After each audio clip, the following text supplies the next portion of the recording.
Illustrator has the option of creating a vector object or a bunch of vector objects from a image. So if you have the need to use an image in Illustrator but you don't want it to be large in file size, you want it to be vector, you can use Illustrator to do that. So to illustrate that, I'm just going to place an image in here. Let's choose this heart valve illustration. So I've got an illustration of a heart valve that I've done, and I want to make this a little bit lighter so it's not this gigantic image to use in Illustrator, or I want to be able to completely use this in another way. So maybe I would make a clipping mask to get just the heart valve and then live trace it. But I just want to show you how the live trace object works right now. So to convert an image to vector, you simply go up to Object, Live Trace, and rather than just hitting Make, I'll go ahead and do that just to show you what it's going to do. So that's probably not what I want. I want to have some color in there, and I want it to represent the image that I started with, but have a little bit of a posterized or stylized look. So I'm going to hit Undo. What you really want to do is say Object, Live Paint, or Live Trace, Tracing Options. That's going to pull up this dialog box. And you can check the preview icon, and that'll show you an example of what you're going to get once you hit the word trace. So right now you can see what it's doing is using black and white, and it's using a threshold. So if I wanted to create only a black and white image, and this means black and white, not grayscale, all black and all white, just two color, I can play around with this thresholding, and incidentally this works really well for working with a sketch. So if you brought a sketch in here and you wanted to create a vector version of that sketch to use in Illustrator, this is the way you would do that. So I'm going to change this to color. You could also use grayscale, and that's going to now bring in various grays. And you can see it's using 6 levels of gray. I could bump that up to 18 or something like that and see what happens. So by doing it at 18 and letting it preview, you can see we're getting a little bit better version of our artwork. But you can see the sort of jagged edges and the multiple shapes that it's creating. The higher this number is, let's jump it up to 24, obviously the more colors you're getting and the more variation you're going to get in your image. So this is something you'd have to play with each image.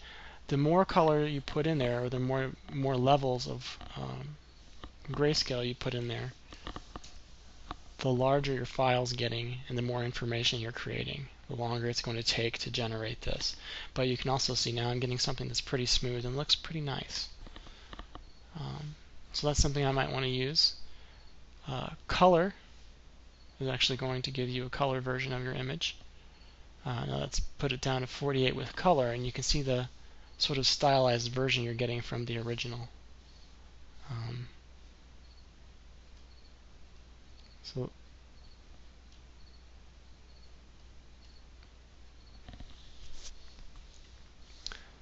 if I were to be happy with this right now, I could just hit OK, hit trace, and it would do that for me and create this as a vector object. So depending on what you're doing, you're going to want to play around with these settings. Also realize that the numbers over here do make editing possible. So you can change path fitting to a higher number, and it's going to fit tighter around those paths.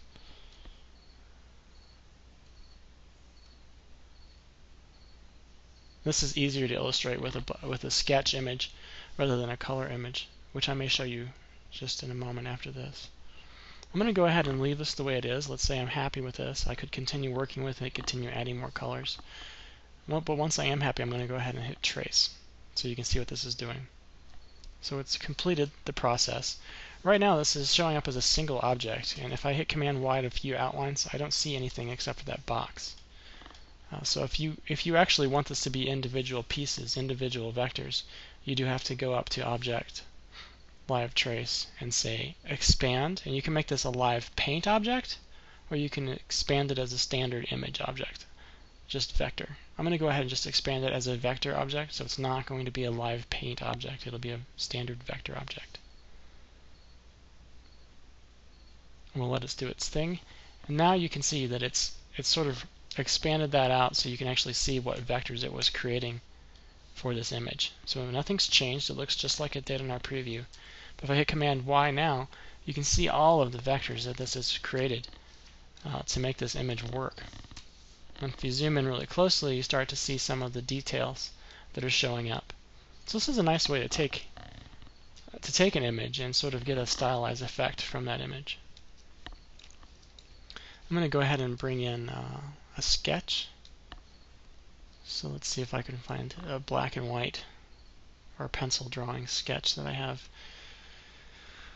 Oh, let me see.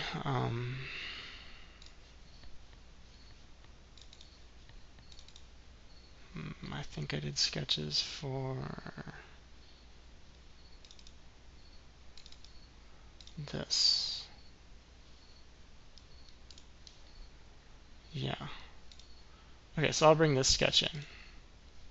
So this is a pretty low resolution sketch that I'd sent out to a client for email purposes. I'm going to try playing around with Live Trace. If you have a really clean sketch, something that you've either inked or just done a really nice clean job with a pencil, you can get really great results with Live Trace. But I'll go ahead and give this a try. So that's what I'm going to get right off the bat with the default settings, and this is where this level setting comes into play. So you can sort of get this really interesting graphic style with your sketches just by playing around with Live Trace. And this is where I think you'll notice some difference when I really change these settings. So you can see the curves are getting a lot smoother and looser as I change this, the way the paths fit around the objects. Minimum area is 10 pixels right now. Let's make it 173, so that's going to get rid of a lot of the smaller objects and create this sort of stylized graphic from the sketch. So the smaller this number is, the more small objects that can appear in there. Corner angle is going to change how sharp things can be. So if I have this really high, you're going to see really smooth curves. Not so many sharp angles. If I have it low, you're going to see a little bit more small sharp angles coming into play. So that's what it would look like if I did this as a black and white sketch of a live trace to black and white sketch. So again, I can come in here and say object live trace expand, and now I've got actual vectors that I can come in and manipulate. So let's say I decided I didn't really like this shape. I could use my pencil tool and come in here and edit these so that they looked the way I wanted them to look a little bit more.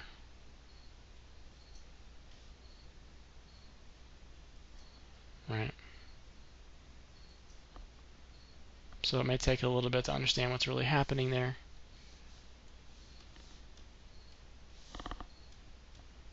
So it looks like what it's done is it's actually made a bunch of black and white objects one on top of the other. If I start clicking on some of these white objects and delete them, you can see that the black now is staying behind as its own object. So it's a little bit redundant in that way, so you may have to come in here and edit if you wanted to really modify this thing and do a good job with it. So I've deleted some of those white shapes that I didn't really care for. Now I can show you what I was talking about with the pencil editing tool. So now if I come in here and make these changes, it's easy for me to come in and modify my illustration,